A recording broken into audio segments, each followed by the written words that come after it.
Hi friends, welcome to Akshaya home channel.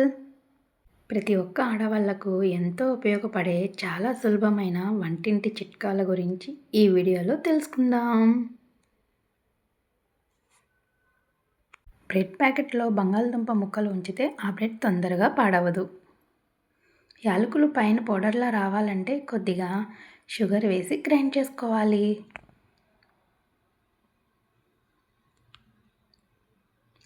Papad అప్పడాలు వేయించే ముందు కాసేపు ఎండలో పెడితే నూనె ఎక్కువగా పీల్చకుండా ఉంటాయి. పూరీ పిండి కలిపేటప్పుడు కొంచెం చక్కెర కలిపితే పూరీలు చాలాసేపటి వరకు తాజాగా ఉంటాయి. బెండకాయ తాజాగా ఉండాలంటే రెండు వైపులా తొడిమలు తీసేసి ప్లాస్టిక్ కవర్లో వేసి ఫ్రిడ్జ్లో ఉంచాలి. కాకరకాయ కూరలో సొంపు గింజలు, బెల్లం వేస్తే చేదు తొలగిపోతుంది, కూర రుచిగా ఉంటుంది. పసుపు, కారం, కరివేపాకు పొడి లాంటివి నిల్వ చేసేటప్పుడు చిటికెడు ఇంగువ కలిపి పేపర్ కవర్లో భద్రం చేస్తే ఏడాది పాటు నిల్వ ఉంటాయి. క్యాబేజీ వాసన రాకుండా ఉండాలంటే వండేటప్పుడు అందులో చిన్న అల్లం ముక్క వేయాలి.